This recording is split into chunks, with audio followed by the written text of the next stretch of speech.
Submit all.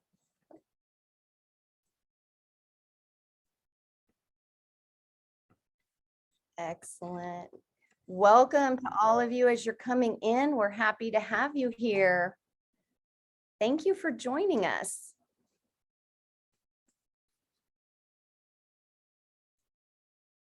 There we go. Just letting a few more people. We want to have you join us. We're excited.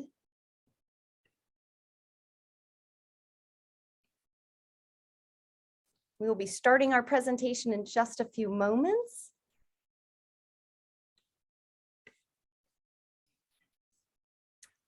Welcome, welcome.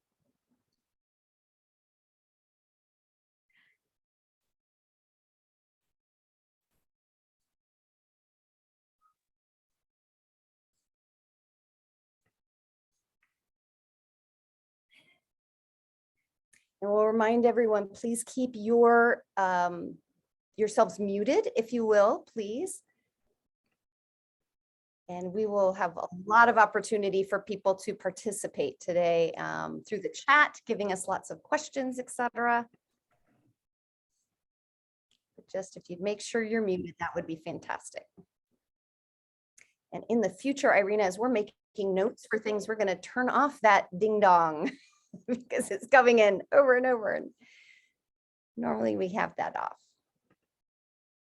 And we are recording this so that we will be able to put it on our YouTube channel, so others will have a chance to learn from this speaker series.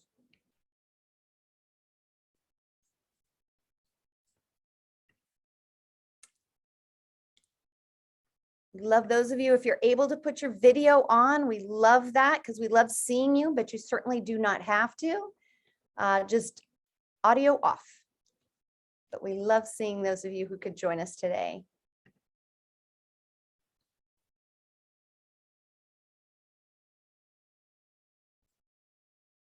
We're just going to give it about 3 more minutes, start at 5:05. If we were in person at the Northridge Center, we would probably have to give it a good 10 minutes because people are always late. But virtually, we expect them to get their drinks and join us.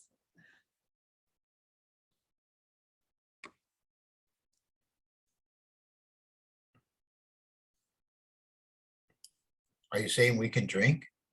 I'm saying you probably should. I'll It's be right after back. 5. It's not only 5 o'clock somewhere, it is 5 o'clock here. Except for Noah. Noah, you are not allowed because everyone else I know is at least 21.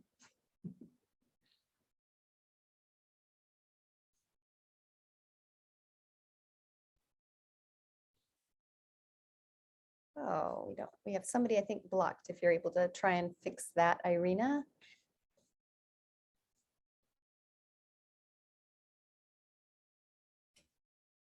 I'm drinking as well, but I am working, so this is just a tea.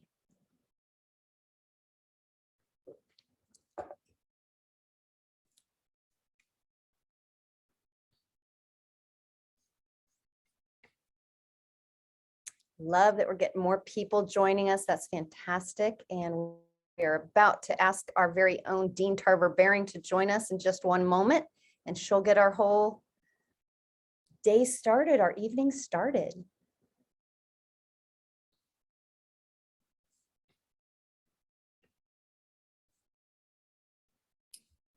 I thought that said Michael Jackson instead of Michael Jason. That would have been a little freaky, even for us. That would be.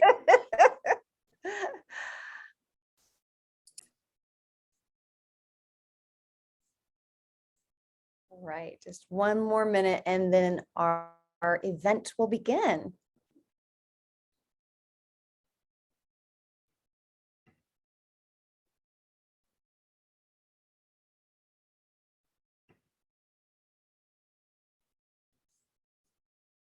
And welcome to everybody who was able to join us this evening.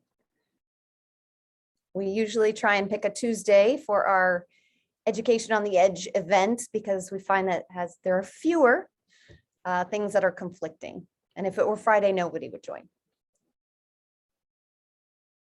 All right. Well, I have that it is just now turning 5:05. so we gave our 5-minute wait.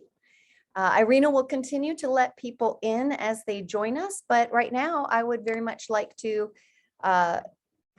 share our program that we will be doing. We're going to be going through this and I'll explain a little bit later, but first we would like to welcome Dean Sherry Tarver-Baring. Dean Tarver-Baring, would you be so kind as to join us and do a little welcome? You are muted, and I'm going to also add the spotlight for you. Thank you very much, Dr. Murawski, and welcome everybody. Good afternoon, and I guess tilting towards evening, and welcome to this event hosted by the Cal State Northridge Center for Teaching and Learning. As Wendy has already explained, or Dr. Murawski, as we like to call her, I am Sherry Tarver-Baring, and I'm the Dean of the College of Education. I am really pleased that you are joining us for this meaningful presentation tonight.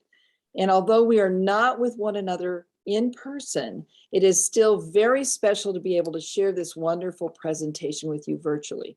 And what's also very special is that we're recording it, and we will be sharing this with others after tonight's event. So thank you for allowing that.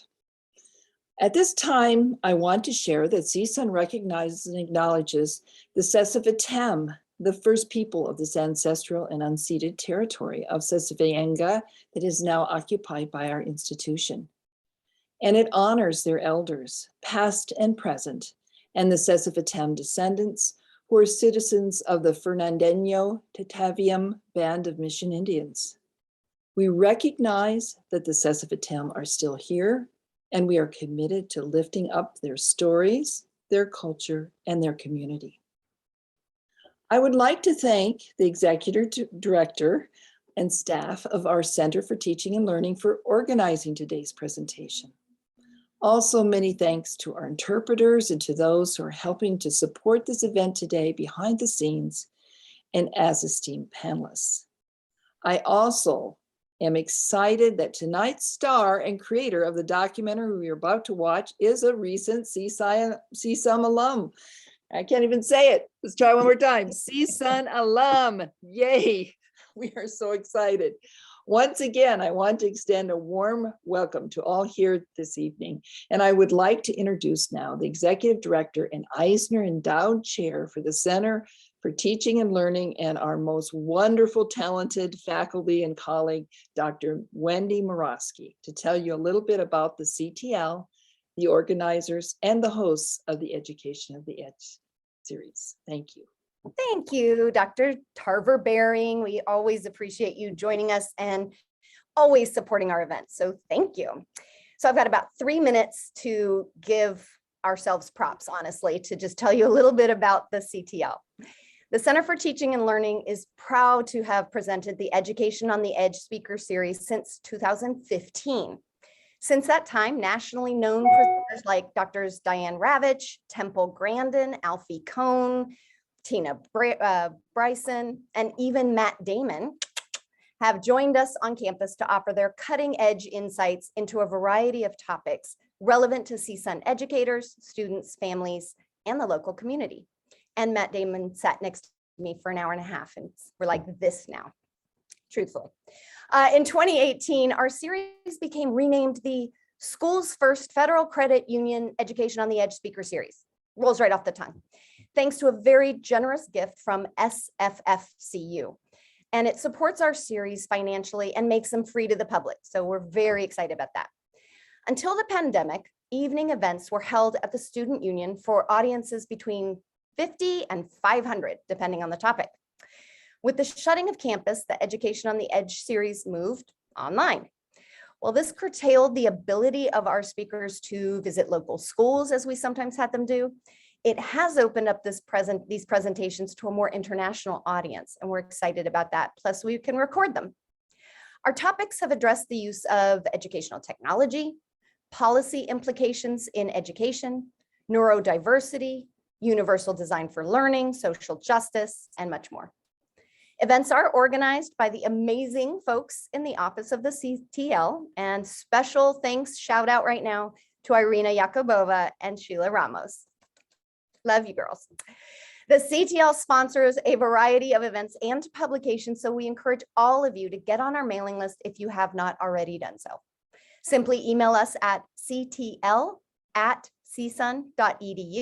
and we will be happy to add you.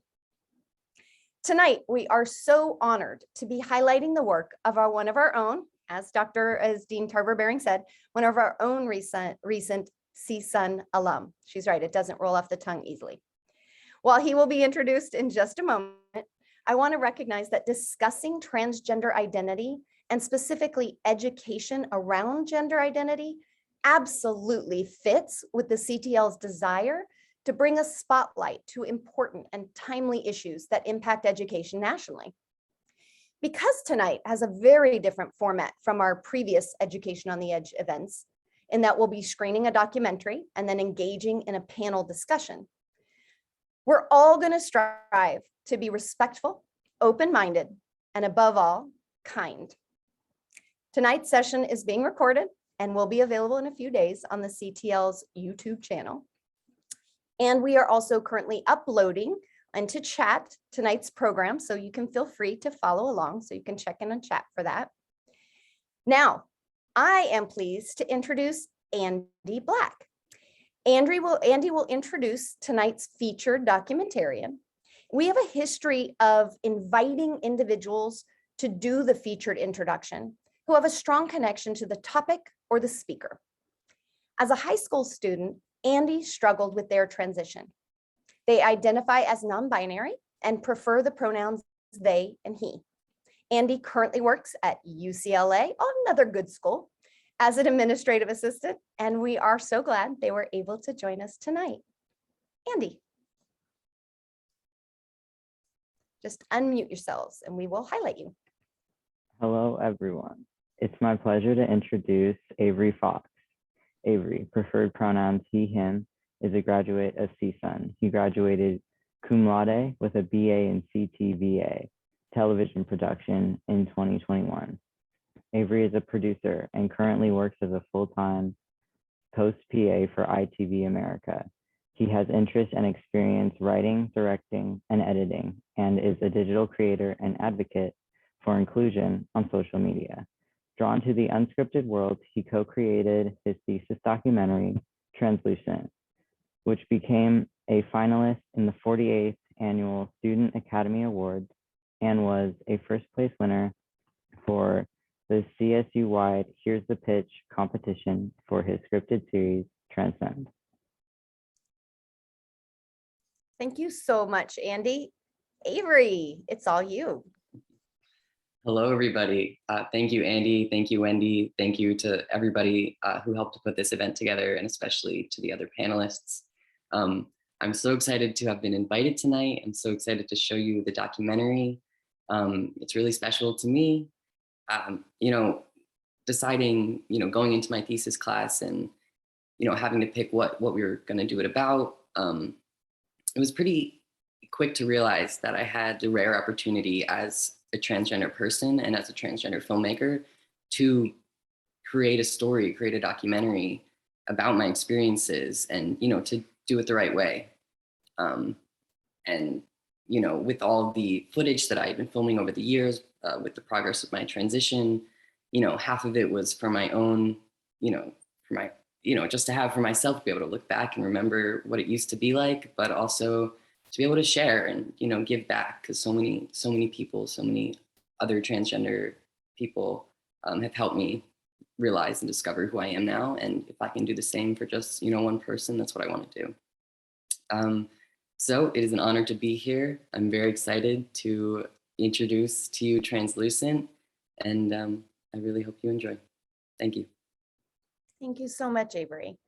All right, we are going to try the technology. I told everybody it's going to be all about whether the technology works the way we want it to. So I think it will. There we go. I'm just pulling it back up so we're back on the right thing.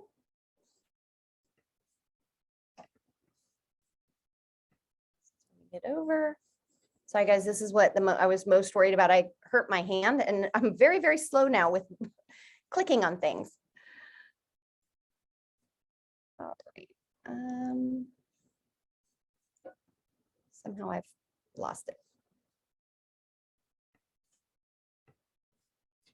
There we go. Here's my share screen. And let's try this.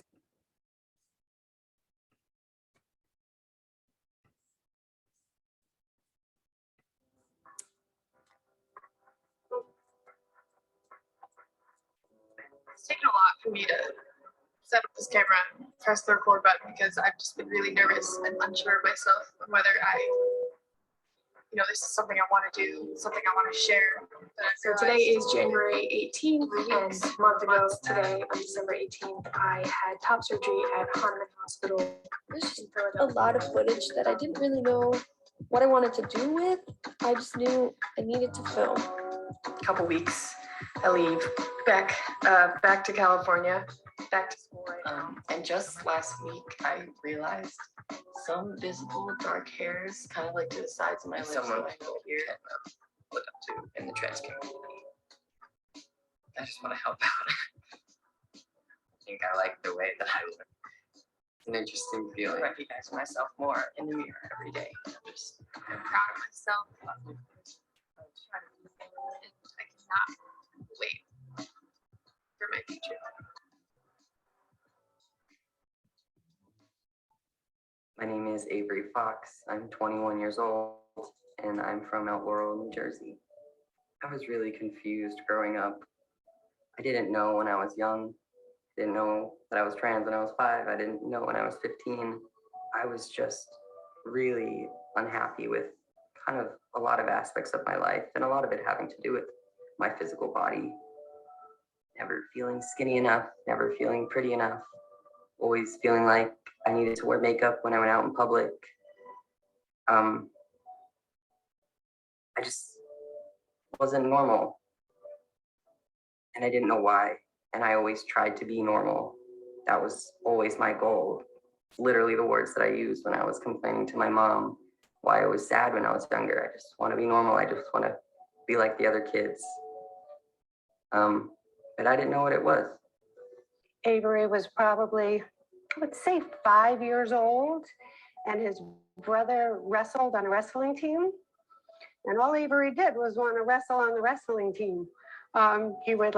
We would sit on the back, and he was, would do all the exercises. It was all the boys all over the gym, and it was Avery in the back doing all the exercises for the wrestling moves because that's what he wanted to do. Avery never said, I feel like a boy at age 5, or I'll only wear boy clothes or anything like that. Nothing whatsoever. I would almost joke a little bit saying, I did notice that the kid had no rhythm to dance whatsoever. And I thought that was, it was actually noticeable to me. I mean, zero, and not as a young child, but even as a young teenager. My parents got divorced almost around the same age I was as Avery is, or was a couple years ago. And I know in my case, it was relief. I didn't expect it. At first, I didn't know why it was happening. I was just told that it was because it wasn't working out anymore. It's always a parent's or a child's dream or to have a normal life and to have your parents still married no matter what, on the one hand. On the other hand, if you can think things through and understand that maybe it's better for both of them. And unfortunately, everyone suffers during the process. I don't know if it really ever came to him as a shock or not, but it was horrible for him. And Avery is this fair person. Avery could be very black and white. So it was very important for him to spend like exactly the same amount of time with me as he did it with his father. When my parents explained to me that it would be hard for some time, but ultimately in the end, we all come out of it happier, I remember in that moment having an epiphany. Did that mean I was allowed to change? I was allowed to not be this perfect girl that I thought my parents wanted, that I thought society wanted. My life had always been about pleasing others and doing what was expected of me. now I had grown to the point where I wanted to find myself. I needed to. And the first thing I did was pack up my bags and move across the country for college.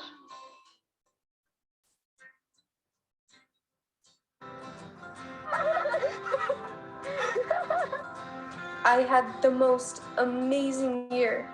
I had a lot of time to think about myself and what I wanted. And along with that came me realizing that my gender that I was born with is not necessarily the gender that I want to be.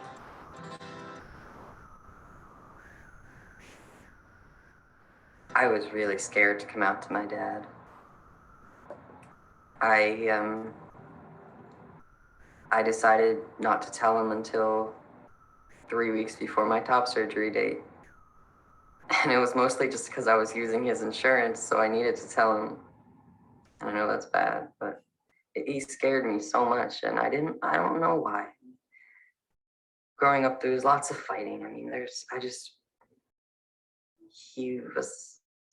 saw him as this like angry, traditional, masculine man that would not be okay at all with any part of it. And so I called him on the phone mid-November, and he said, hello? I said, yeah, what's up? And I told him that I wanted to talk to him about something, and that I would really appreciate if he let me say everything I needed to say before he said anything. Because I didn't want there to be anything confusing. So I just knew I had to say everything I needed to say. And I told him that I wanted him to ask questions. I encouraged him to ask questions that I wanted him to understand in the best way possible for him, someone who I thought had no idea at all about what trans is. I just wanted him to understand me as best as he could. So I started off by telling him how unhappy I'd been for the past few years, how much I hated looking at myself in the mirror, all the pressure that I felt to be a certain way. I just wanted him to understand how unhappy I was before I told him what I was going to do about it, because he didn't know I was unhappy at all. No one knew. I was a pretty good liar. And the next thing he said took me completely by surprise, which was that he was sorry that I'd been feeling this way for so long. And he can't imagine what it must have been like to have to hide it from him. He told me that he loved me. And he was there for me. But when I got the phone call, I was blindsided and was not consulted or discussed ahead of time. Hey, I'm thinking of doing this. And that was one thing I was a little surprised at Avery, because he often would do that. Now, I don't say often, but would do that, especially for big decisions. So I was a little surprised at that, and I thought that was a little out of character. At the same time, I remember I hung up the phone and talking about it, that perhaps it told me that that's how important it was, how strong that he felt, that he felt it for, it told me for many years actually, which I was completely unaware of. So it was kind of a double-edged sword with the way that was handled. I think it did at the same time tell me that this decision was not lightly. Since I hit puberty, my chest had been my biggest insecurity. I just knew I didn't like them at all. I had size triple Ds, sadly. But as I transitioned and as I was learning my trans identity, and I was realizing that top surgery or something of the sort was an option, it was a black and white decision. I was like imagining last night, like before I went to sleep, like being strapped down to the bed, and like I'm like doing a do. Way to be unprepared. Where's my slipper? Oh, is she whining? Yes, boy.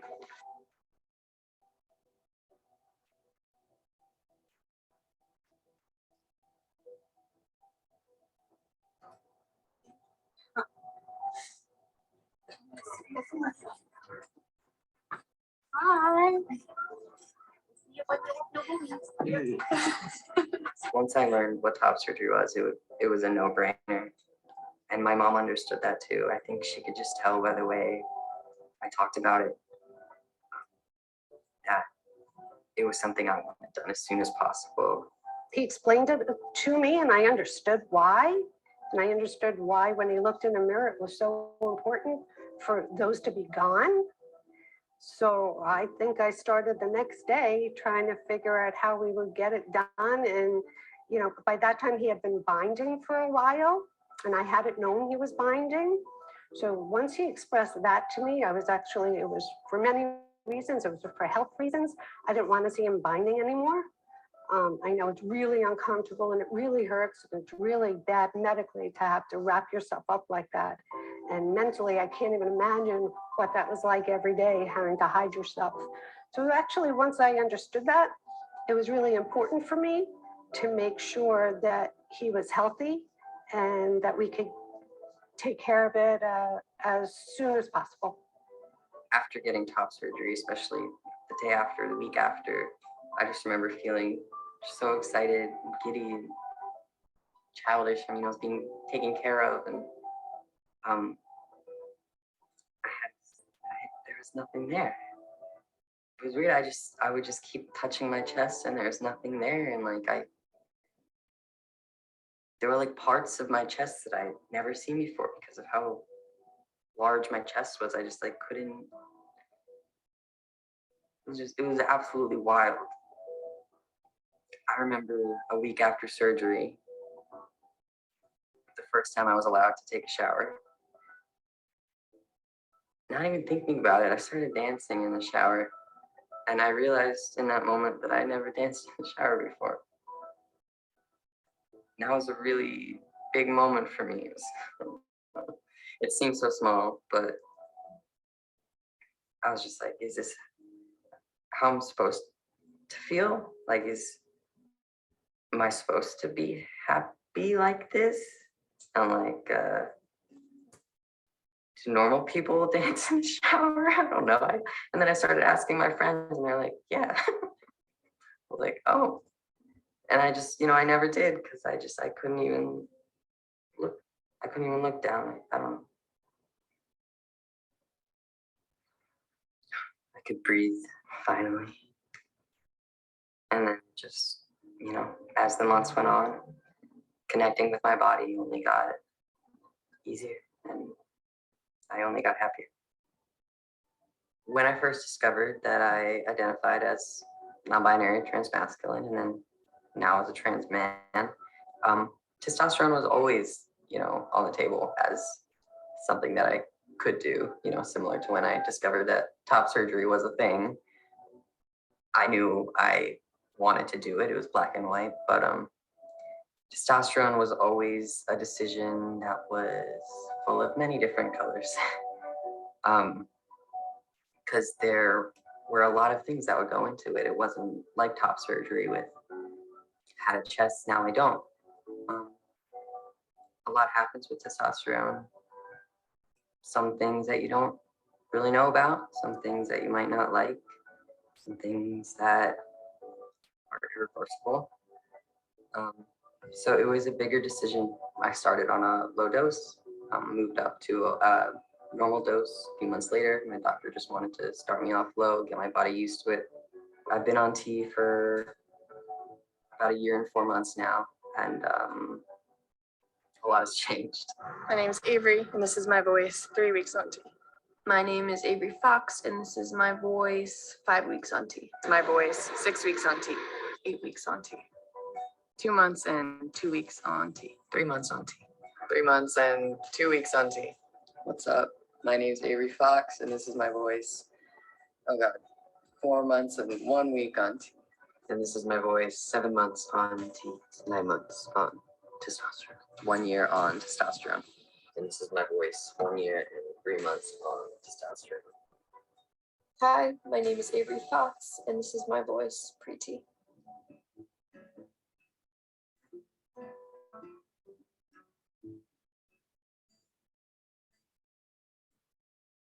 I've known that I was non-binary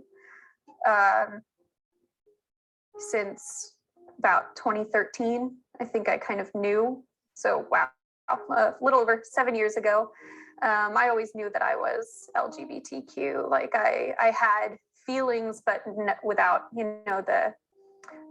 at the time, about 10 years ago, the words existed, but the knowledge was not widespread. So I didn't know what to call myself or what to, I don't know, label myself as. So I didn't for a really, really long time. I just sort of like simmered in my confusion.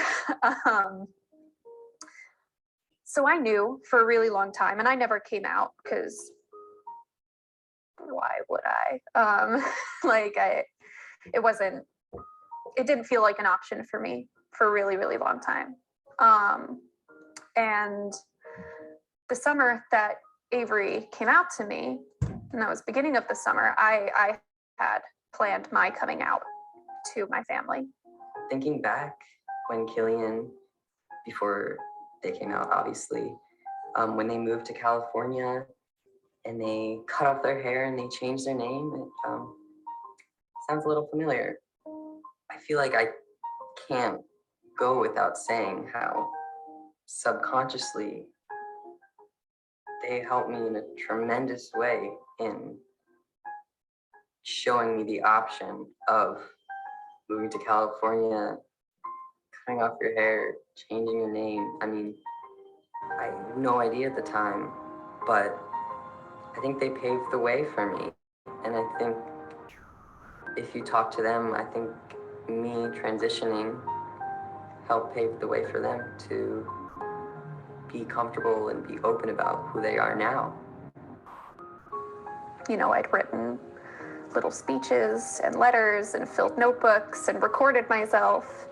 And then Avery came out to me, which was amazing. But it put a lot of things on hold for me. I felt that it was in Avery's best interest and in mine and my family's for me to just throw my plans out the window, at least temporarily. I was not confident in my family's ability to handle two of us at the same time.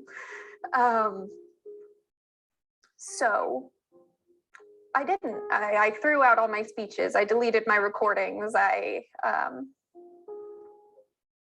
And I just needed to make sure that I was there for Avery, because I didn't know how my family would react. That was going to be my experiment, and it wasn't. And it quickly became Avery's. And so I needed to make sure that I was 100% there for him as the most supportive big sibling that I could be. So I didn't come out at all,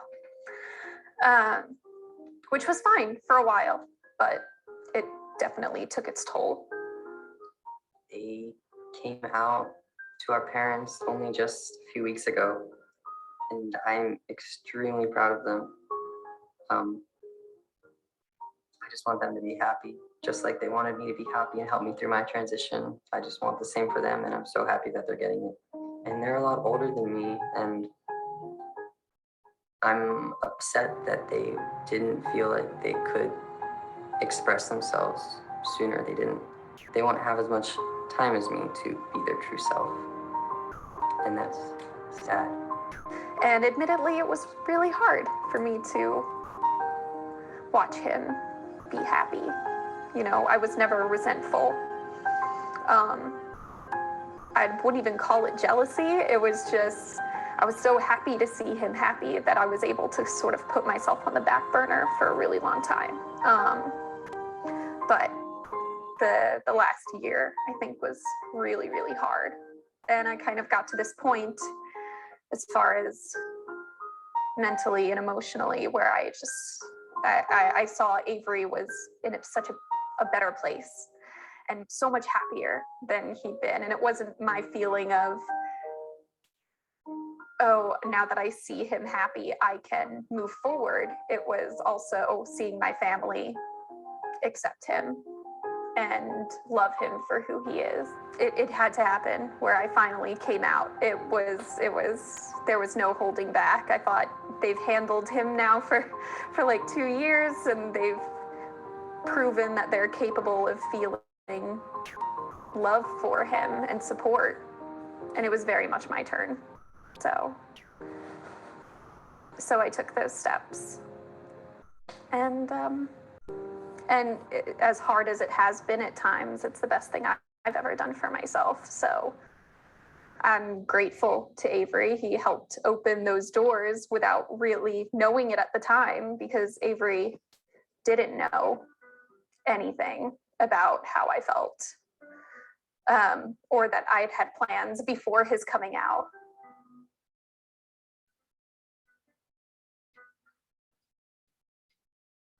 Our parents raised 2 daughters and a son, and now they're down to no daughters in their own way. I mean, that's how they see it, but at the same time, they've gained 2 much happier children who can be themselves for the rest of their lives.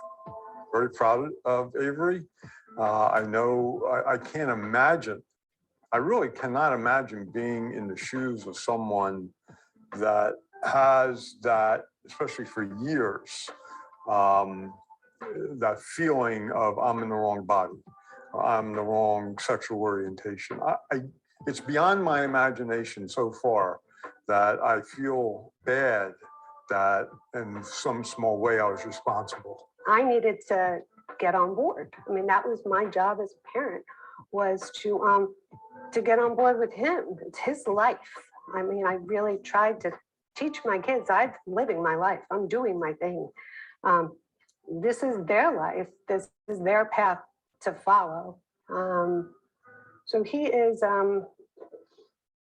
he's very, very strong and very sensitive. And I worry for him to be hurt. I hope he finds incredible love, because that's what he deserves. And I'll always worry, but it's a better world now than it was for me growing up.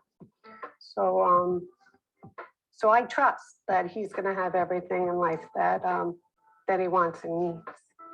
What people don't understand, I think, about like this transition process is that like they think that people change fundamentally, when really it's, you know, often the same person just showing their best side and showing the world like, this was who I was all along, but now I get to be as authentic as literally physically possible.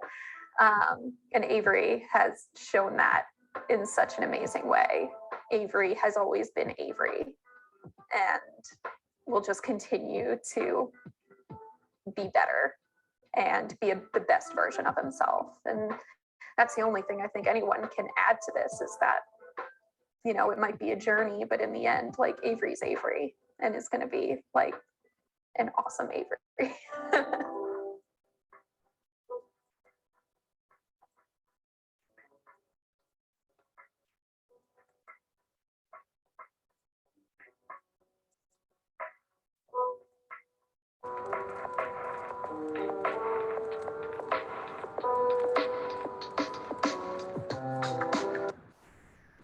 Wow.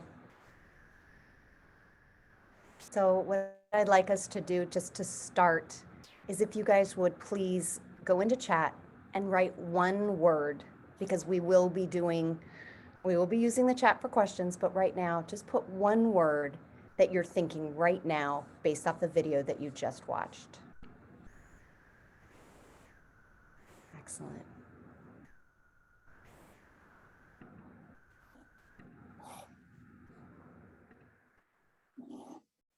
Keep going. This is fantastic.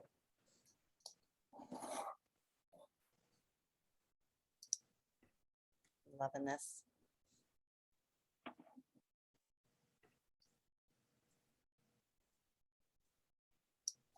Fantastic. Inspirational, authenticity, proud, loving, happy, honest, love, emotional, love, truth, proud, love, beautiful, finally, authentic, courage, honest, inspiring, needed, powerful, loving, inspiring, authentic, hope, present. These are lovely. Relief, nice. Well, we have a lot to process for sure. And I'm sure, Avery, we're going to have a lot of questions for you, and you're going to have a lot about your work. And I noticed that your family is with us today too, so they might end up being de facto members of our panel if they get questions. So we'll probably start off with some questions about the film, but I'm sure that we will also broaden our questions and our discussion about gender identity and education more broadly. While your program that we'll put up again in the chat, it has more detailed information about each of our esteemed panelists, I'd like to do a very brief highlight. Naturally, we first have Avery Fox, tonight's documentarian. And Avery is continuing his work, as Andy shared with us earlier, with producing and directing TV and film. And Avery is here representing his film and himself as a trans man. Dr. Greg Knotts is the chair of the Elementary Education Department and has been the director of the Queer Studies program here at Cal State Northridge. He is going to be representing our K-12 education for us tonight. We tried to get a whole bunch of diverse perspectives. I think you'll appreciate this. Whitney Workman is the acting coordinator of the CSUN Pride Center. They are here with us tonight representing higher education and the work that the Pride Center is doing with our CSUN students and faculty. And when we do the panel, we will spotlight all of these individuals, so we'll see them all together. Jer Adrian Lelliott is a senior youth and health educator for the LA County Department of Public Health. Jer Adrian is here tonight representing the perspectives of both an activist and a transgender individual. Dr. Deborah Butita is an assistant professor here at Cal State Northridge in the Marriage and Family Therapy program. Dr. Butita is representing a psychological and counseling perspective for us tonight. And finally, we are very pleased to have the Mujica family with us this evening. Dad Renee, Mom Christy, and twin brother Noah are the family members of recently transitioned 17-year-old Duffy. Duffy is currently attending Pierce College, and Noah will be attending UC Berkeley in the fall. I'm looking at you, Noah. You know why. And they are representing the family perspective with us this evening. I could not be more excited about the diverse perspectives that our panelists will be providing us tonight. And while I do have some previously created questions that can help guide the conversation, I am really hoping that many of you attendees will ask questions that have been burning for you. This is supposed to be a safe and brave space. Feel free to identify the panelists that you think most appropriate for answering your question. Panelists, if you hear a question that resonates with you, please feel free to raise your real or virtual hand and I will come to you. I'm sure we're going to have many areas of conversation in the next 45 minutes or so, but let's please be sure to keep our responses relatively brief. I will apologize in advance if I cut anyone off, but I do have to take my job as moderator very seriously. And those of you who know me know I don't take a whole lot of things too seriously. But to ensure that everyone has access to this communication, panelists, please do keep your microphone muted unless you're specifically called on. And if you'd like to respond, again, please raise your real or virtual hand. I will try and watch everybody. And attendees, please do stay muted, but use the chat feature to ask your questions or share your opinions. And Irina, Sheila, and I will be watching the chat and making sure we get that. With all of that said, I remind us all that our goal is to learn from one another. And the only way we can do that is if we all continue to be respectful, thoughtful, open-minded, and kind. Many of us, including myself, are still working on our use of preferred pronouns, so mistakes will be made and hopefully graciously corrected so we can continue to improve. Let's get this party started. Let me go ahead and see if, first of all, let's get some of our panelists highlighted, spotted, if you will, spotlighted. And if you have a question that you're thinking about, please go ahead and add it to the chat.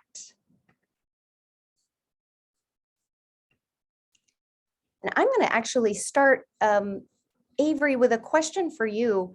And that is that, I noticed that a theme of what I thought was happiness in your film about, you talk about dancing in the shower. And by the way, I feel almost obligated to go home and dance in the shower because I don't know if I'm normal or not normal, but I don't know that I've done that much dancing in the shower. And now I feel kind of like something's missing in my life. So what do you think about this theme of happiness? That is a wonderful question. If there's like one thing that I've discovered in my transition and learning about myself, is that there were levels of happiness and joy that I didn't even know were possible.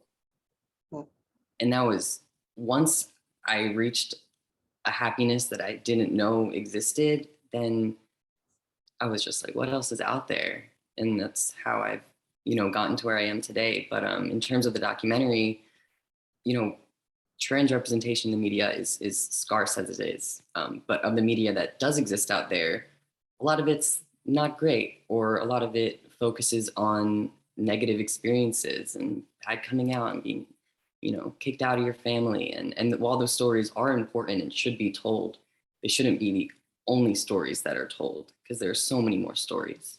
And so I had the opportunity to share my story of a pretty freaking supportive family. It was a lot of learning along the way and everything, but it was a happy story to tell. And if that's what I can put out there and show an example of a healthy family that's learned a lot about each other over the years, that's what I wanted to do, and that's what I did.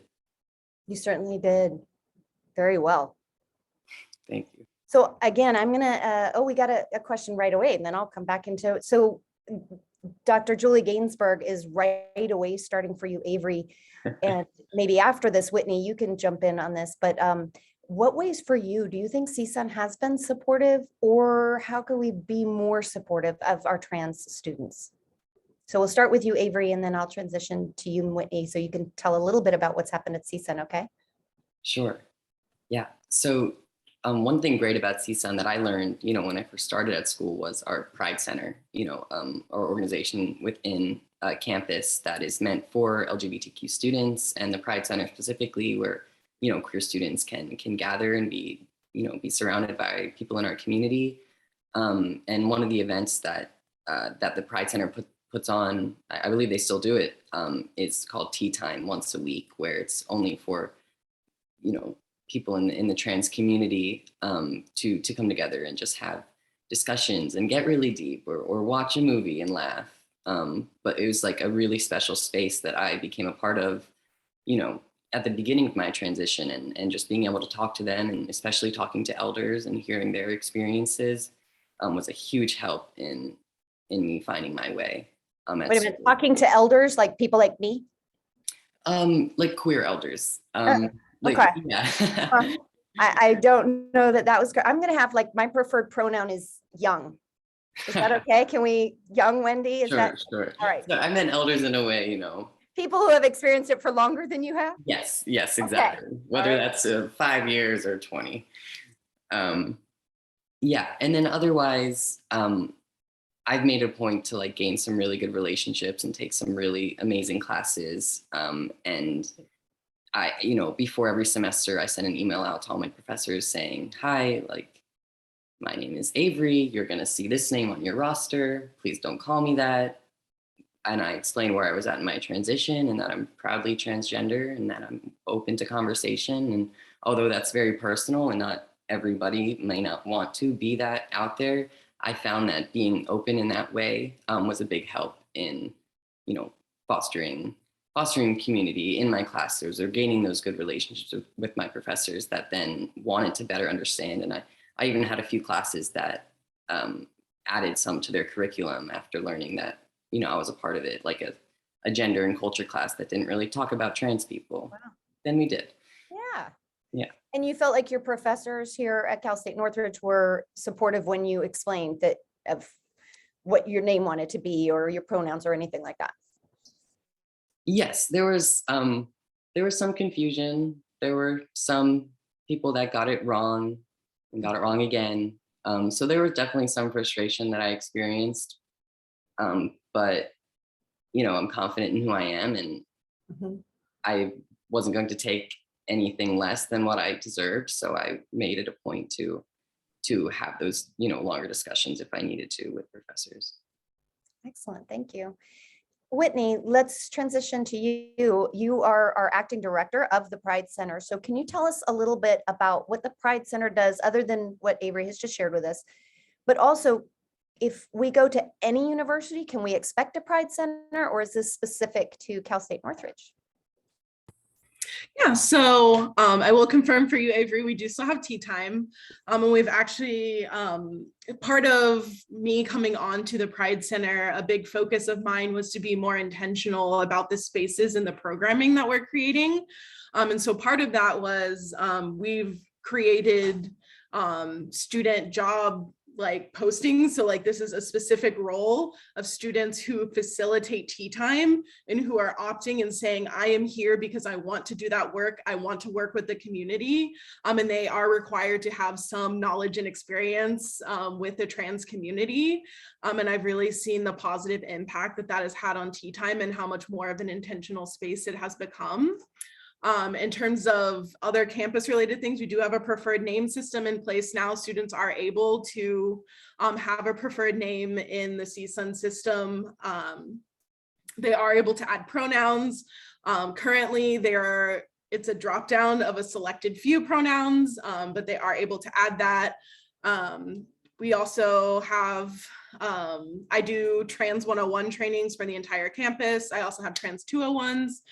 If any faculty are experiencing maybe some difficult conversations that are taking place in their classroom and they would like some support in facilitating those conversations, I do that as well. I also recently, we had a student come forward and say, I'm having a not very supportive experience.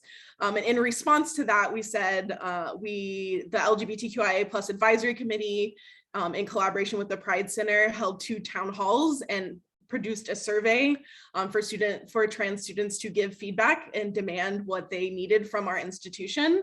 And so from that, we are hoping to, so a lot of those were really institutional needs. So more gender inclusive restrooms. We do have gender inclusive restrooms on CSUN's campus, but really expanding the amount that we have, and it matters where they are and what they look like. Nobody wants to walk down a dark hallway and go into a dingy bathroom while everybody else gets to be in a state-of-the-art bathroom, right? Oh, I will tell you, in the College of Education, we not only had the first one, but Greg Knotts, do we not have beautiful bathrooms? I believe, because we decorated them, and I believe one time I went into administrative council and Dr. Knotts came in and said, I just had the best pee. I'm not sure that it was those words, but it was something, because we had decorated all the bathrooms, and I believe you appreciated that. This is a safe and brave space, Dr. Knotts. I believe we're allowed to share, right? I am neither safe nor brave, but they're pretty bathrooms. But that's great. So do you believe that these kind of Pride Centers, Whitney, is it something that every institution has? Are we growing them? Are we just lucky here at CSUN? So the CSUN Pride Center was born out of student activism. So there were LGBTQIA+ students on campus who said we deserve a space where we are able to feel safe and to connect and form community with one another, because we feel like we cannot do that anywhere else on this campus. I would say historically that is typically how LGBTQIA+ centers are created on campuses, is typically through student activism and student demands. There are some exceptions, and in terms of when it occurs. So there are quite a few CSU campuses that just now have Pride centers or LGBT centers. Some of them are institutionally supported. Some of them are really kind of on their own. The UCs, they had a lot of movements in the 60s and the 70s, demanding those cultural spaces. So they had them much earlier than a lot of the CSUs. Okay. And then in terms of other states and private institutions, a lot of them, because of private institutions being able to decide without a lot of input from other folks what they would like to allow in their spaces, they get to determine whether or not they want those spaces. So quite a few of those do not have them, private institutions. Okay. And It's like So that might smaller be institutions. something, if people are looking to go to higher ed, maybe look into that, what's available. I'm looking at the questions and because I want to make sure all of our panelists have a variety of things. And I love these questions. You guys keep the questions coming and then I'll keep trying to funnel them in. Dr. Knotts, let me transition. This next question is to you. So we just talked a little bit about higher education, but obviously Avery mentioned in his documentary about having some changes, feeling stuff earlier on too, not just in college, although not, and I remember Avery, you saying, you know, I wasn't 5 thinking, oh, I'm transgender or anything, but we do have people who identify earlier. We know that Duffy was, you know, 17 or earlier. So what can we do in the K-12 system, Dr. Knotts, to support transgender youth? Yeah, I think it's a multi-pronged answer, like anything. It's a bit complex, but I think we have to have curriculum, both formal and informal. We have to have teachers who have education and training, and then we have to have policy. I'm not here to suggest which of those is the chicken and which is the egg. But we do need to have all 3 of those. We have to have a willingness of teachers and then the ability. We have to have curriculum and then we have to have policy. You know, we're fighting that on multiple fronts right now in education, in over 20 states, over 300 pending laws. But then the contrary is also true. We have, you know, governors of Utah, for instance, fighting back and saying, this is ridiculous. What are we doing? Why are we troubling? Why are we bothering? A lot of people are already protected. Let's not complexify the issue. It starts with something simple, and that's just basic Ben-Gurion logic. It's just, you got to have models. So if kids can see themselves in literature, kids can see themselves in content, can see themselves in, you know, a simple math word problem that have, you know, parents who are same sex. It's something very, very simple and very, very easy to do. But there has to be willingness and there has to be training. So, you know, the teachers are still the head of their fiefdoms. So we can have policy and we can have direction, but unless we have the ability and willingness of teachers, we won't move the needle. So you've been the director of queer studies, but you're right now the department chair for elementary education here.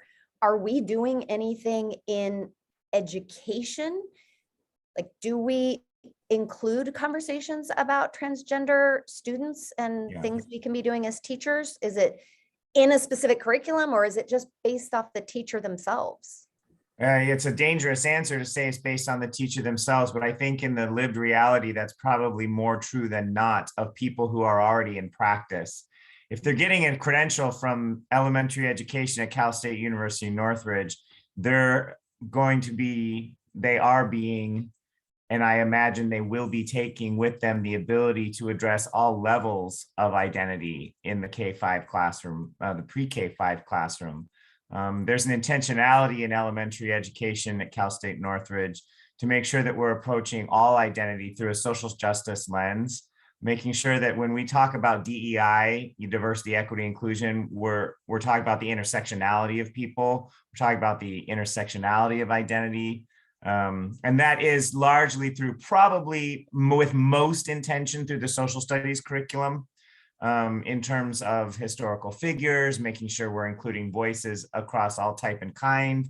But as I said, it may seem innocuous to you, but in our mathematics class, we make sure that we help teachers craft word problems with, again, all different types and kinds of identity.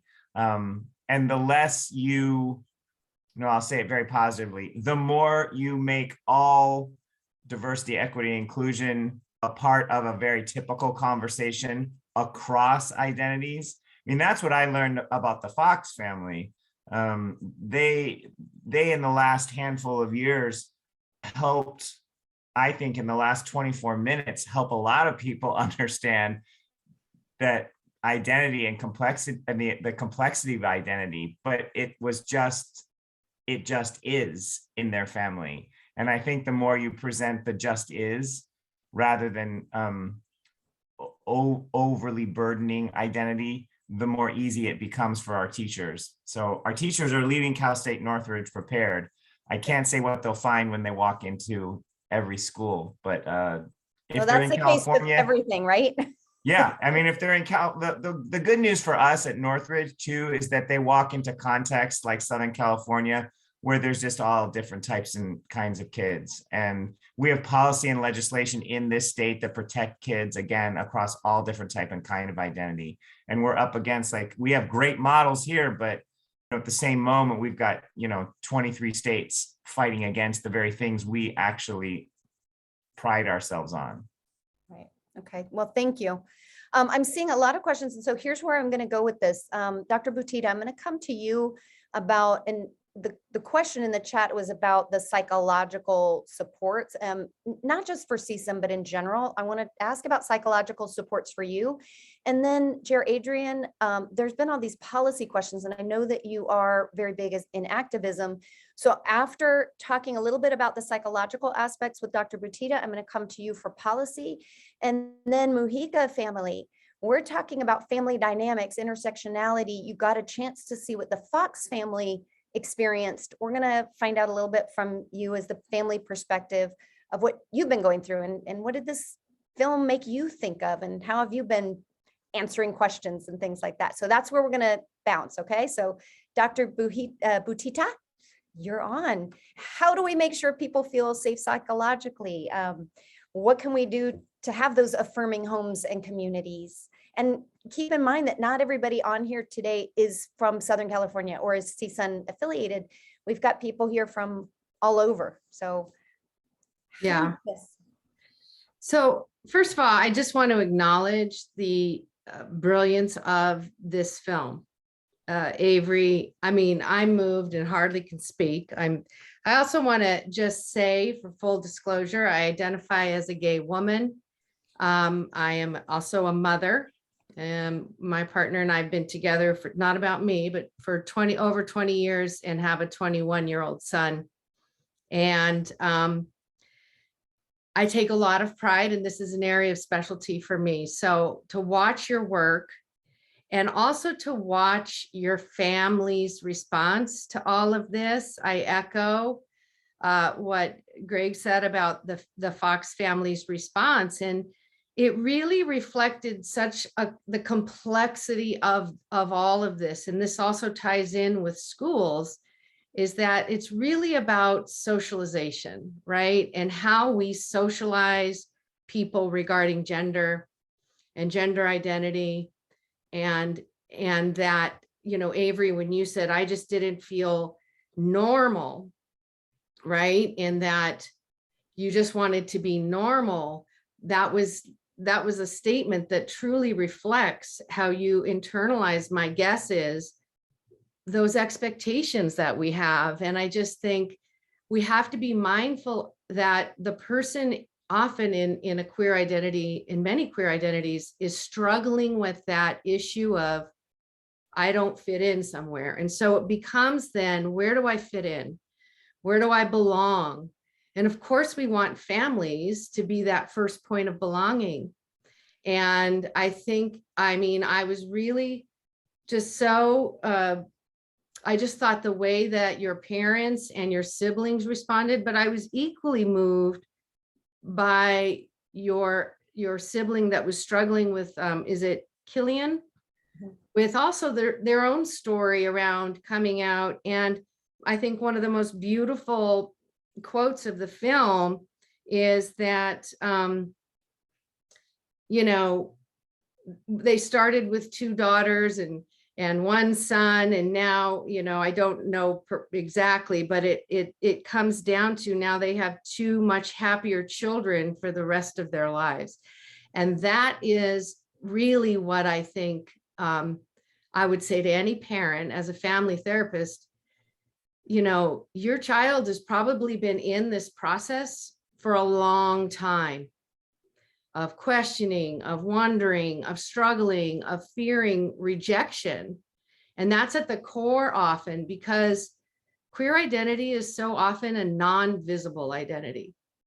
So we don't always know that this person may be struggling or may be experiencing. And the other thing I think is really important is that families don't often have the same lived experience as their queer child, whether trans, gays, bisexual, asexual, whatever. So you have a child living in a world completely perhaps different, lacking the same privileges that their parents have experienced. And so what I saw is a great modeling of, and I think, Amy, are you his mom? I'm trying to like put names to faces, but yes. Yes. You Yes. just said something so beautiful, which was, we just need to get on board. Yeah. Right. And then your father also acknowledging, I can't imagine what he's been struggling with. The perfect response in a way. And yet, Avery, I still heard the struggle for you, how much fear there was to disclose. And those are the things, is the courage it takes just to say, I am this person, needs to be understood. So when you have the courage to say to a teacher, in the classroom or whatever, these are my pronouns, this is how I identify, this is what I'm asking. And then the teacher fails to do that, albeit there are mistakes. I think we really need to acknowledge the critical importance of, being sure that we honor what that individual is needing. So Because- Deborah, let me interrupt to say, I know I'm talking a lot. no, not at all, but I want to go to the preferred pronoun. So when someone says to you, I prefer to be they, and the question is, well, why does that matter? What is a short answer that a teacher or a student or a family member can give about why pronouns matter? And by the way, I will admit that I have zero problems with saying they, he, she, anything, or grammatically I have a problem. So anyone who uses they, I will say to them, if I screw up, I'm going to keep trying to get it right, but it's just that I have it stuck in my head that they is plural, and I'm working on it and I'm getting better, and I will correct myself or you correct me. So they know that it's not because I don't want to. But what about those people who are like, oh, why does it matter? What's a quick answer? Okay, so I think the best person to actually answer that is Killian. And Killian's saying, don't put me on the spot to say a thing. But I think that I will say this, is that it's a privilege for us who don't identify as they, them, to say, I just can't, why does it matter? So it's a privilege for us in a way to not see that as a relevant thing. I'm not saying for you, Wendy, I'm just saying there is that struggle that a lot of people acknowledge. But I think when you ask the question, why does it matter? That's somebody who identifies perhaps in the audience as they, them. So I'll actually, Jerry Adrian is going to be our next person. So I think since Jerry Adrian, I see you're she, they, then you can respond to that one when we move to that. Okay. Yeah. Good. Well, thank you. I mean, and I'm sure we'll come back to the psychological aspects because there's so much about how do we provide a safe space and what does that even mean? But I noticed in one of the questions, Jerry Adrian, that there was something, it was more specifically about athletes, the national bill spreading around targeting trans athletes. Dr. Knotts also mentioned all of the different laws. So first, quick response on why do pronouns matter? And then the big one of policy, law, what the heck, what can we do? Yeah, so as far as a quick answer for why pronouns matter, we see a lot of suicide rates, right, that are thrown at us like without a lot of context. It's like, Trevor Project just released one a couple of days ago that showed 45% of LGBTQ students right now have had suicidal ideation over the last year. And that's, those are the numbers that usually are reserved for the trans corner of the LGBTQ tent. We see those numbers get cut in half when a young person has their name and pronouns honored. So I can, if, you know, a 50% improvement, I think that's like the best short answer possible. Absolutely, because it's demonstrating that you're recognizing and validating who they are. Is that accurate? Who they are, who they feel inside. And I think Avery, that was something Killian said at the end is, you know, the best Avery can be kind of thing. And that's lovely. So, okay, thanks, Adrian. I think for my research mind, that really helps me. Yes. But I like being able to say something to people about why it matters. So that's great. So now the big stuff as an activist, what are, so, you know, like I said, Dr. Knotts mentioned some of the policies and laws and states that are fighting this. And then Ryan Masterman is saying, you know, concerned about these national bills targeting trans athletes. Broad question, but what can we do about all of this? Solve it for us. Here we go. Well, I can't, but I can talk about it a little bit. There you go. You know, as Dr. Knotts alluded to, culture eats policy for breakfast. So, you know, it's the culture and the policy and the willingness all together. But what I will say is, you know, taking a look at athletes, Avery started out by saying something so true, which is that trans representation is scarce, and what exists is often not good. Much trans representation for the last year has been trans women in athletes specifically. And what you see, as in so many other arenas, is the erasure of trans men and the erasure of trans masculine people. And in fact, you see them recast.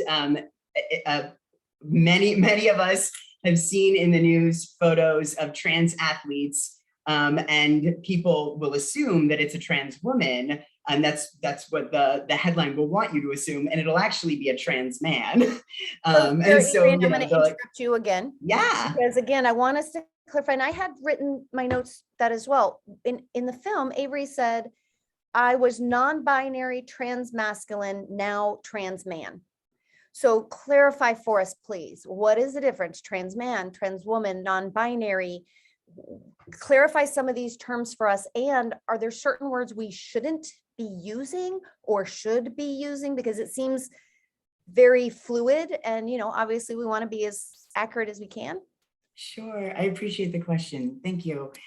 So, you know, what I will say is trans, just TRANS, is a great umbrella term for a lot of identities, right? But really, you know, I can't speak for the community. I can only speak for myself. And what I will see is you will see it is, I'll borrow some of Avery's words, a lot of colors, right? It is not black and white. There's, you know, it's, you know, and that's why it's another reason it's important to honor people's they, them pronouns. We have to keep in mind that they're tolerating a lot of the time, you know, things that they understand folks have blinders to. So, you know, if you live in a world where people say, well, there's only two colors, red and green. Well, that's insane. There's many more colors. But if a person only knows those two colors, and you found a way to kind of like negotiate a little space for yourself, because you're like, hey, I'm purple, and this is not even on the consciousness. Here's a little in where we can kind of meet. I think that's part of that.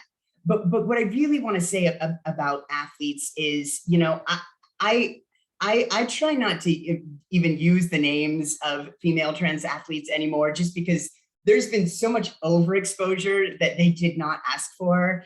And what I think is helpful in as far as engaging with that issue is to engage with it less on the terms that people who are anti-trans are asking us to. And the reason I say that is because, again, I talked about the swapping out photos, and there, you know, we see a lot of misleading numbers. So for example, they'll take a trans athlete, and maybe she's been on HRT for 14 months and still competing in the men's category. And then, you know, a doctor says, okay, this person's sex is female now, so she needs to be competing on the female team. And then they go onto that team, and people on the anti-trans movement will release numbers just from when she was already on HRT for a long time. and be like, oh, well, these numbers show that like they rank so low and now they rank so high. It's not true, right? Like these athletes tend to rank really high and then really high again. And it's only, you know, sometimes when they're on HRT that we get some distortion, which actually is natural, it makes sense. So I think arguing with people who aren't making good faith arguments isn't the thing. I think this film is the thing. I think transmasculine representation, trans men and transmasculine non-binary identities, the whole mask of center side of the trans and gender expansive and non-binary tent. We need more of this. And I really recommend Sam Fetter's documentary Disclosure. I'm really glad that Avery has joined Sam now as a professional trans man making films. And the last thing I wanted to say to Avery is you say in the film that you wanted to be someone that people can look up to in the trans community. I'm a well-established member of the trans community, and I most certainly look up to you. Oh, lovely, lovely. Jerry Adrian, will you put the name of that film that you were just saying in the chat so other people have a chance to see what you were referring to? That would be great. But wow, that makes me feel very good. Thank you for that. So obviously your film's making a big impact on this community for sure, but it looks like it'll go further. Mujica family, we would love to hear from you. Could you, one of you, and you guys can duke it out there, but tell us a little bit about your experience. And then also if you want to comment on, is it similar to Avery's, completely different? And I will share that how I even knew Noah is a good friend of my son, Kiernan.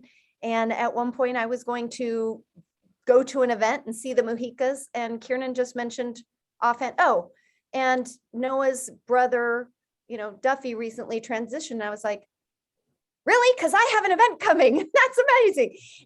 But just even the fact that it was just so completely nonchalant, like this is just, you know, is that the experience you guys have been having, or has it been completely different? Tell us a little bit, if you're willing, about your experiences. Okay, I'm Christy, I'm the mom.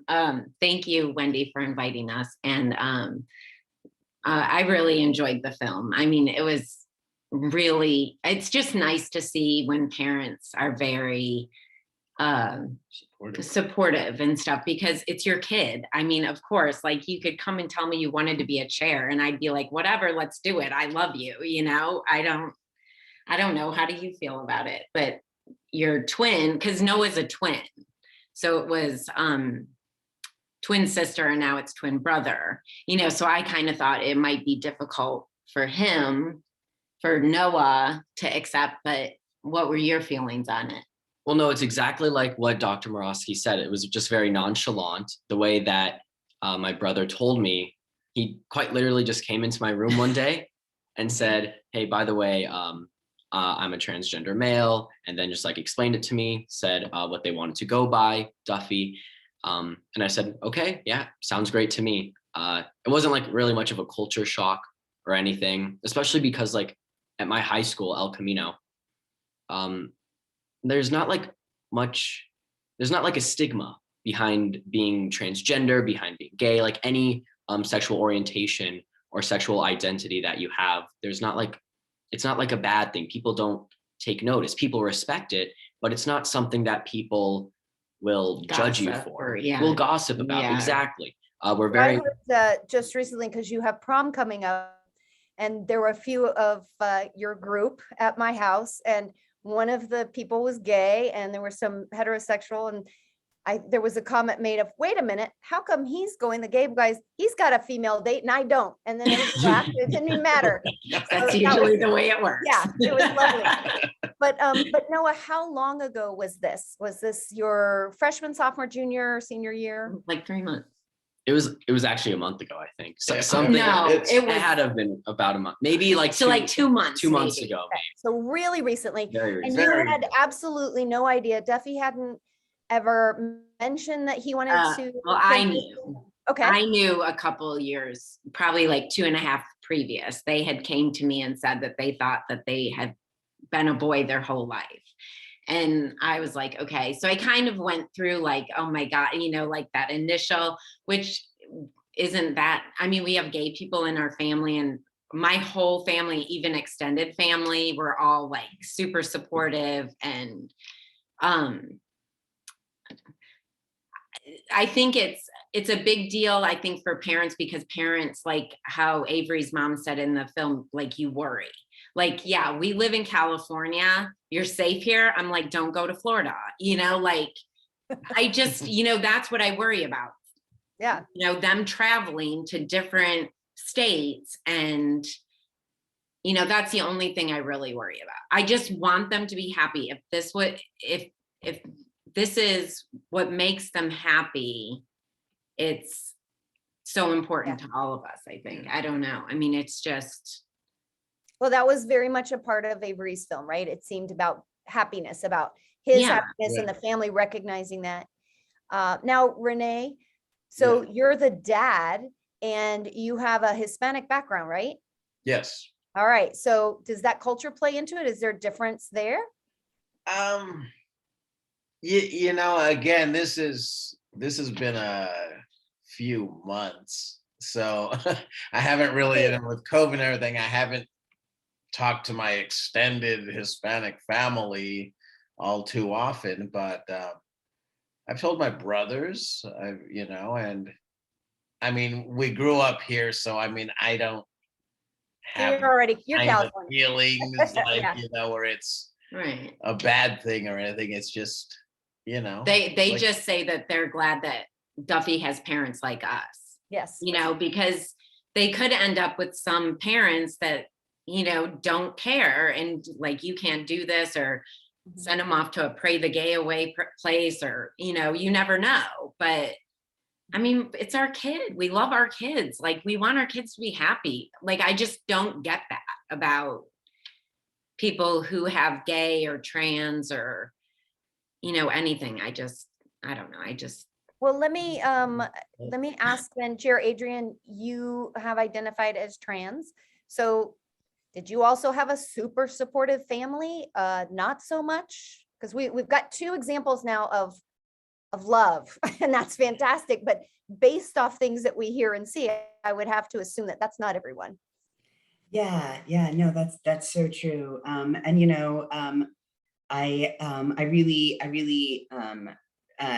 respect and empathize that fear for safety too, and I think that's real.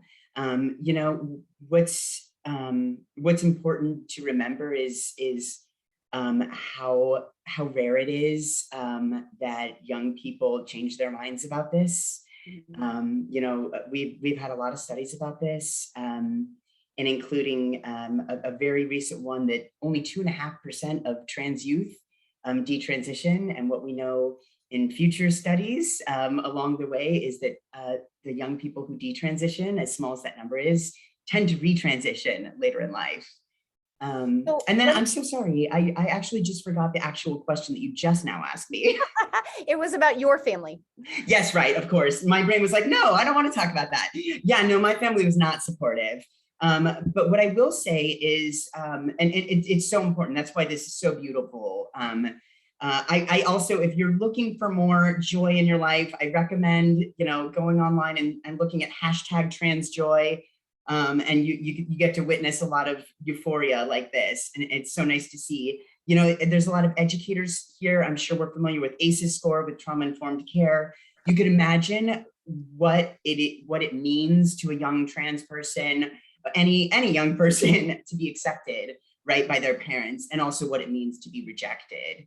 And particularly to be rejected on the basis of your gender. And what I will say is I was very lucky because I was estranged from my dad as a child, but as an adult, my dad and I are close, and my dad is very, very supportive. And like many of the parents here, there were confusions, there were questions, there were concerns, but we sat down and we talked about it. And I just so appreciate all of the parents here who are supportive and listen to their trans kids. And, years later, he talks about it's hard for him to even imagine it being any other way. So yeah, it makes a really big difference. Okay, go ahead. I've got two hands up, and then I'm also going to throw out, and we're getting close to the end, so I want to, Dr. Knotts and then Avery, but I do have a question about how early, because that is something that I hear from a lot of people is from, if you know, if a 5-year-old tells you, oh, I think I'm in a boy's body or girl's body, or a 7-year-old, like at what point? But we can hold that question because Dr. Knotts, first you have something to say, and then Avery. I just wanted to share very, very briefly, in the spirit of time and honoring Avery's voice toward the end of this, is that I have a part-time faculty member who just published a children's book. She's Persian and her husband is Black Creole from Louisiana. And she's published a book called Black Urgent. And it's very much about how her children identify and kind of walk through the world. And she's solving the challenge that her children had, which was, well, I don't see myself anywhere. And so she goes, well, let me fix that. And it strikes me as the same kind of embrace that the families that we've met tonight have had, that this story about welcoming their children into the world in their fully formed selves really struck me, because I went to the book launch party, and of course her family is very Persian and his family was very Black Creole. I mean, to the point that there were kebabs and gumbo and the whole thing. But when you look at the children, you're like, oh, well, you're both and it really was a profound image to be sharing that experience with her. And it just strikes me that that's, I said it in the chat, the challenge with this for most folks, and Avery can either back me up or refute me, but it is not as if there's a manual. And so even if it's yourself going through this, it's not as if you walk through the world with every answer, in the same way that no one walks through the world with every answer. And so the challenge is to write your own manual, hopefully being informed by, you know, science, logic, fact, data. I love that Jared, every syllable that is uttered, you know, has a data point for us, which is so brilliant, because that's important. That it is not just an individual story. It's part of the kind of the fabric of identity. And Black Urgent, I was like, is that a thing? Or did you just make up that word? Like, I don't know. But I became quite educated. And I think that's what a lot of what I learned tonight from Avery. It was just about becoming more and more educated with every story. Well, I want to encourage Jared, Adrian, Greg, Dr. Knotts, Dr. Butita, all of you, Whitney, if you have resources like that hashtag, like any of these things, even this Black Persian, whatever it is, book, put them in the chat so others have a chance to get them as well. And it seems like, you know, Avery's sharing with the world, creating a manual with his movie. Maybe Mujica family, you guys write a book on your experiences, you know, starting from beginning. If you need someone to help you, talk to me. Just kidding. Avery, tell us, what were you thinking just now? Yeah, well, just two quick things. One, to respond to you, Greg. I mean, yeah, what's the quote? Like, a sign of true wisdom is admitting that you don't know anything. And like, one of my things that I love is to, like, you know, life is about finding happiness and gaining as much knowledge as possible and then sharing that knowledge with the world. So that's what I'm all about. But what I raised my hand for before was to ask if Whitney, if you wanted to share your experiences, if you want. I would just like to hear that. I think the most we could ever learn is from hearing people's personal experiences. So that's lovely. Yes. Sure. Actually, it's funny. I'm actually born and raised in Texas. So that's where all my family was. I actually just got back from Texas. This is my first time. I went with my partner, who is a trans woman. I am non-binary. We were out on the beach together, enjoying our lives. So I think what I like to remind people of the South, and particularly Texas, is trans people are still there and we're living our lives. And some of the most inspiring organizing and activism I've ever seen are from people who are in those places. My family, I'm like, is a mix of like avoidant and supportive. I would say, like, some are like, I'm just not going to acknowledge it. And I'm like, you know what, that's better than, you know, you being like, I'm never going to talk to you again. I actually just, like, when I was there, because I'm actually in the process of scheduling top surgery. And so I let them know that. And so They were like all my aunts and like even my little cousin, like she's 2 and she has like little like pride shirts and stuff. Like it's really adorable. So I'm very lucky to feel very supported by the immediate family that I surround myself with. And yeah. That is great. And I think that's a good point. You know, we can joke, but not really joke about the fact that we live in Southern California and it might be far more inclusive and encompassing in many ways, but we are global. We are international. We are going to go places. We're going to travel. We're going to live places. And so the activism that many of you have done in all of your different roles, your different, you know, all the work that Dr. Butita does with so many couples and families and communities, that Dr. Knotts is doing with the K-12 education, Avery, your movie, just like a whole group of us, right? And then, you know, Whitney, with your work here at the Pride Center, growing that and teaching other universities what it would look like. Adrian, with your, you know, writing for the New York Times and doing all your work with LA and beyond. And then of course, the Mujica family, all of you really representing what a dad, a mom, a brother should be like. And I think, you know, we saw it with the Fox family where it was, you were scared. You were scared of, do I do this? And then they surprised you in the most beautiful, wonderful way. And maybe there were some difficulties with Killian in terms of feeling like, you stole my thunder.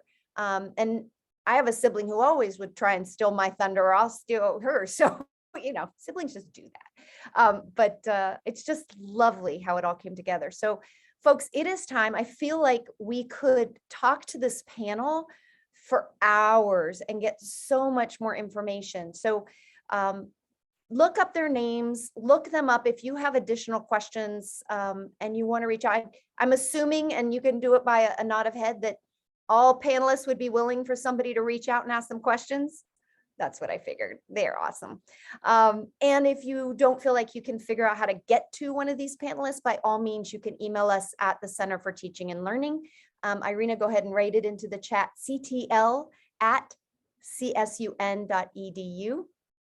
And once again, we thank you all for just a fantastic Education on the Edge. Avery, we are grateful for your film. I would like to do a shout out also to our interpreters and to the Deaf Studies Department, who always provides us with interpreters, to Ivor Weiner and Andy Black. Ivor is always giving me great ideas, and Andy did a lovely job of introducing you and being willing to, you know, be out there. So I think that's what we're all doing, right? We're all trying to be our best selves, whoever those people are. So thank you all. Have a lovely, lovely evening. And thank you so much for joining our Education on the Edge. Thank you. Thank you, everybody. Have a good night. Thank you. Bye.